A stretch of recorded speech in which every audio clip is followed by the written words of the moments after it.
खुर्सानीको खेती भनेको राम्रो चिज हो। अब सर भाउ छ भने काँचो बेच्ने, भाउ छैन भने पकाएर बेच्ने। अनि खुर्सानीमा सर राम्रोसँग साफसुधार गर्यो भने चाहिँ राम्रो पैसा आउँछ। कम्तीमा कट्ठाको 40,000 रुपियाँ आउँछ सर मजासँग।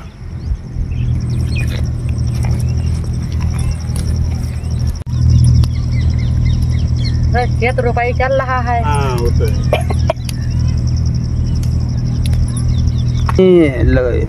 यस्तो मेन्टेन दूरीमा लगायो भने बोट जति हुनु पर्यो त्यति राख्नुपर्छ। तो एक बोटमा अगर 1.5 किलो फल्यो भने या 2 किलो फल्यो भने तो त्यसको डबल पैसा आउँछ। 40 रुपियाँ केजी बिक्यो भने तो चाहिँ राम्रो पैसा आउँछ।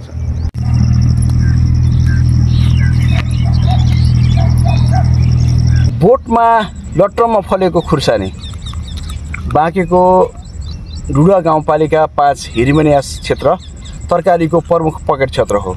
यो भारतसँग सीमा जोडिएको गाउँ हो जहाँ घरै पछि तरकारी उत्पादन हुन्छ। आज हामी यस्तो किसानसँग यहाँहरूलाई भेट गराउँदैछौँ जसले 5-7 वर्षदेखि राम्रो गरी खुर्सानी उत्पादन गर्दै आउनु भएको छ। हुन त कृषि क्षेत्र तरकारी उत्पादनका आफ्नै चुनौती र समस्याहरू छन्। किसानहरूका सुख दुःखका आफ्नै कथाहरू पनि बन्छन्। तर खुर्सानी उत्पादन गरेरै राम्रै आम्दानी गरिरहनु भएको किसानसँगको संवाद धेरै किसानहरूको लागि उदाहरण पनि बन्न सक्छ।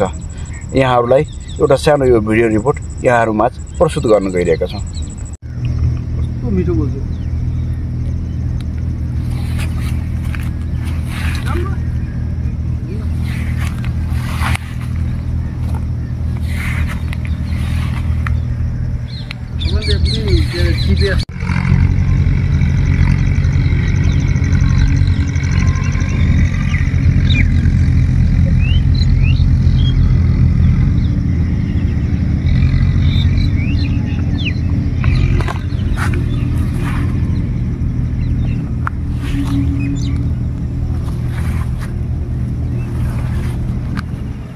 मेरो नाम रत्तीराम कुमार, घर चाहिँ डुडा गाउँपालिका वडा नम्बर 6। हामी त यो खास तरकारी खेती गर्छौँ। अनि यो 5 कट्ठा चाहिँ खुर्सानी लगाएछौँ। अब खुर्सानीको खेती भनेको राम्रो चिज हो। अब सर भाउ छ भने काँचो बेच्ने, भाउ छैन भने पकाएर बेच्ने। अनि खुर्सानीमा सर राम्रोसँग साफसुधार गर्यो भने चाहिँ राम्रो पैसा आउँछ। कम्तीमा कट्ठाको 40,000 रुपियाँ आउँछ सर मजासँग। अब यसको सर अब दूरी पनि मेन्टेन हुनुपर्छ सर, राख्नुपर्छ। अब यो हामी यसको खुर्सानीको दूरी चाहिँ हामी 60-60मा लगाउँछौँ सर। 60-60मा लगाउँदाखेरि चाहिँ 940 बोट आउँछ। अब 940 बोट आयो भने तो अब 2 किलो फल्यो भने राम्रो पैसा आउँछ सर एउटा बोटमा। 1.5 किलोदेखि 2 किलो तो मजासँग फल्छ सर। हजुरले कहिलेदेखि यो खेती गरिराख्नु भएको छ? यो खेती त सर हामी लगभग 10 साल पहिलेदेखि सुरु गरेछौँ। खुर्सानी तो 5-6 सालदेखि। अरू तरकारी खेती पहिला सुरु गरेको थिएँ। अनि खुर्सानी तो 5-6 सालदेखि सुरु गरेको। यो खुर्सानी गर्नुपर्छ भन्ने कुरा कसरी हजुरलाई महसुस भयो? अब यो तालिम यताउता तालिम पाएँ कि खुर्सानी यस्तो मेन्टेन दूरीमा लगायो भने बोट जति हुनु पर्यो त्यति राख्नुपर्छ। तो एक बोटमा अगर 1.5 किलो फल्यो भने या 2 किलो फल्यो भने तो त्यसको डबल पैसा आउँछ। 40 रुपियाँ केजी बिक्यो भने तो चाहिँ राम्रो पैसा आउँछ। अहिले चाहिँ बजारमा कसरी छ? अहिले बजारमा सर अब भाव अलिअलि आएछ। पहिला तो धेरै सस्तो थियो। अब चाहिँ 500 रुपियाँ लगभग 450-500 रुपियाँ नम्बरमा रानी तलब बिक्छ। धेरै राम्रो रहेछ त। अहिले चाहिँ भाव आएछ। पहिला त एउटा बोटमा चाहिँ जम्मा 2 किलो उत्पादन हुन्छ त। यो तो किसानको भरमा हुन्छ सर। यो 2.5-3 किलोसम्म पनि हुन सक्छ। तो यो किसान जति राम्रोसँग साफसुधार गर्यो भने त्यति राम्रो फल दिन्छ। तपाईको चाहिँ कति उत्पादन भइरहेछ? अब हाम्रो तो लगभग सर 2 किलो भन्दा माथि अहिले गइराखेको छ एउटा बोटमा। अब मलाई एउटा बोटमा यो कति महिनाको हुन्छ यो बोट बाली? यो 5 महिनाको। 5 महिनाको बाली हुन्छ हैन? एउटा बोटमा यो 5 महिनाको अगाडिदेखि लगाउनेदेखि अन्तिमसम्मको यो प्रक्रिया भन्नुहोस्, मलाई चाहिँ सिकाइदिनुहोस् त। अब सुरुमा 1 कट्ठाको कुरा गरौँ है। कति भन्छ अलिकति? अब यो सर यो हामी माघ महिनामा रोप्छौँ सर। खेत टक बनाएर चाहिँ लाइन बनाएर चाहिँ 1 कट्ठाको दूरी लाइनको दूरी चाहिँ 60-60 हुन्छ सर। बोटको दूरी पनि 60, लाइनको पनि दूरी 60। एक कट्ठामा 940 बोट आउँछ सर। अब एक कट्ठामा 940 बोट आउँछ भने 2 किलो त मजासँग फल्छ। और 9 दूनी 18 कुंटल भयो सर। 40 बोटको चाहिए त खानपिन त साथी संगी हजुर जस्तो कोही आइदियो भने मुठाले जानु खानु हाम्रो मित्र साथी हो। अरू किसानको खेतमा के पाइन्छ? यही उत्पादन भएको यही पाइन्छ सर। अब 18 कुंटल मिर्चा सर चाहिँ 40 रुपियाँ किलो बिक्यो भने 18 चौक 72,000 आयो। यही हिसाबले चाहिँ हामी यो मजासँग खेती गर्छौँ। एक कट्ठामा 72,000 को खुर्सानी उत्पादन भयो। अब यसको लागतको कुरा गरौँ। अब यसको लागत बढी लाग्दैन सर। बढीमा चाहिँ सबै जोडेर पानी खाद मल बिउ सबै जोडेर बढीमा 13-14,000 रुपियाँ लाग्छ। निकै भौरै सबै झारपात पनि लेबर लगाउनु पर्छ सर। सबै निकालेर चाहिँ बढीमा 15,000 लाग्छ। मानव एभरेजमा त्यसलाई 22,000 मान्दाखेरि पनि 50,000 एक कट्ठामा मजा 50,000 त मजासँग बच्छ सर। अनि यो मान्छेहरू चाहिँ खुर्सानीमा चाहिँ किन त आकर्षित हुन सकेका छैनन् त? अब राम्रोसँग गर्दैन सर। लगाउँछन् त्यसको दूरी पनि मेन्टेन गर्दैन। अब एक कट्ठामा 940 बोट आउँछ भने तँ 400 बोट लगाइदियो त्यति त उतार हुँदैन सर। त्यसको दूरी एकदम मेन्टेन हुनु पर्यो, खादमा राम्रोसँग दिनु पर्यो, त्यसपछि चाहिँ फाइदा हुन्छ सर। दुःख चाहिँ कति छ? अब सर पैसा त के भन्छ, अलि पसिना बगाउनुहोस् हामी आउँछौँ, दुःख हुँदैन। पैसाको लागि त अलि दुःख गर्नुपर्छ नि सर।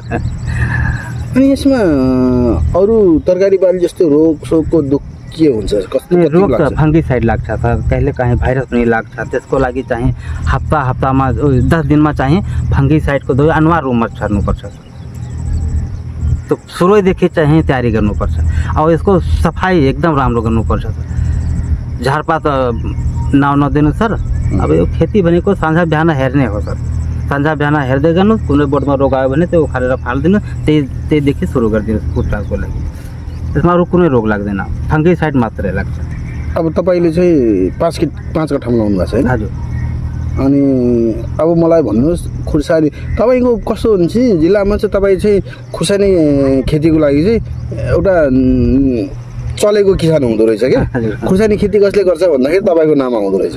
अब भन्नुहोस्, अब तपाईँको विशुद्ध हामी खुर्सानी खेतीको मात्रै कुरा गरौँ। तपाईँले 5 कट्ठामा लगाउनु भएको छ। यो 5 कट्ठामा कति लगाउनु भएको छ, कति हुन्छ, बोट कति लाग्छ, कति उत्पादन हुन्छ, पैसा कति जति आउँदो रहेछ यो 5-6 महिनाको पिरियडमा? अब तपाईँको आफ्नो हिसाब गरिदिनुहोस्। अब सर हाम्रो हिसाबले चाहिँ अब बोट त हामी भने एक कट्ठामा 940 बोट आउँछ। 9-45-4700 बोट आउँछ। अब हाम्रो यसको सबको उत्पादन लगभग हाम्रो 2.5 लाख पुगिसक्यो। अब यो 2,40,000 समथिङमा आइसक्यो। अहिले यो चाहिँ बाँकी नै छ। अब यो महिना साउन महिनाभरि रहन्छ। त्यसमा कति आउँछ? अहिलेसम्म त 2,40,000 आयो। बिक्री गरिसक्यो। अझै 1-1.5 लाख आउँछ त्यति। अब यो मौसमले साथ दियो भने आउँछ, मौसमले साथ दिएन भने त आउँदैन सर। किनभने बिग्राल बर्सात भयो भने पानी लाग्छ, बोट सुकिन्छ। तर केही न केही अहिले आउँछ। 10-20,000 30,000 त मजा छ। 20-30,000 को त अहिले लागेछ। 500 रुपियाँ लम्बर छ, 10,000 रुपियाँ कुन्टल छ, 4-5 कुन्टल त अहिले लागेछ होइन। भनेपछि केही नभए पनि 3 लाख रुपियाँ आउने भयो। 3 लाख त आउँछ मजासँग आउँछ। 5 कट्ठामा 3 लाख रुपियाँ। अनि यसको टाइमिङ पिरियड चाहिँ कुन महिनादेखि कुन महिना? अब यो सर माघको पहिलो हप्तामा लगाइदिनु पर्छ सोहीलाई। अब यसको फल्ने माघ फागुन चैत वैशाख जेठ असाढ 6 महिना त मजासँग फल्छ। मौसमले साथ दियो भने त साउन पनि अलिअलि दिन्छ। हजुरले कुन जातको खुर्सानी लगाउनु भएको छ? अब सर हामी यो प्लाट 31 को हो सर। यता NS 1701 हो सर नामधारीको। खुर्सानी कस्तो हुन्छ? र दुटै राम्रो हुन्छ। अहिले चाहिँ यो यहाँ नामधारी भन्दा 31 जितेछ। तो उसमा बिउ भरेको हुन्छ, बोर्ड खुर्सानी सोझो हुन्छ। व्हाइट उसको चाहिँ ऊ हुन्छ, यसको अलि व्हाइट अलिक कम हुन्छ।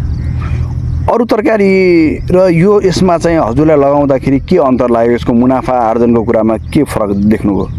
अब तरकारीमा पनि पैसा आउँछ, तर सर अब तमाम प्रकारका खेती गर्यो भने सर अब उता जाने कि इता जाने, अब जुन खेती हामी गर्न सक्छौँ त्यति मात्रै काम गर्नुहोस्।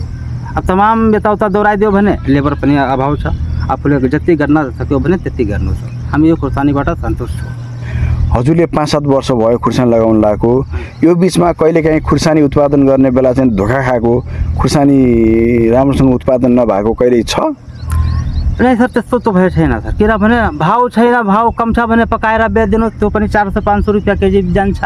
त्यो त यस्तो खुर्सानी यस्तो चिज हो, काँचो पनि बेच्ने, भाउ छैन भने पकाएर बेच्दिने। हजुरले कहिले पकाएर बेच्नुभयो कि नै? हाम्रो त्यस्तो समय आएन। हामी 200 भन्दा कम हाम्रो खुर्सानी बिकेकै छैन कुनै पनि साल। यसो मतलब खुर्सानी राम्रै मूल्य पाउँछ है? खुर्सानी त राम्रो मूल्य दिन्छ। टिप्न कतिको गाह्रो हुन्छ? अब टिप्न सर त गाह्रो हुन्छ सर, लेबर पनि लगाउँछौँ, हामी पनि टिप्छौँ। त्यही त 20,000 जति हामी खर्चा भन्यो नि सर।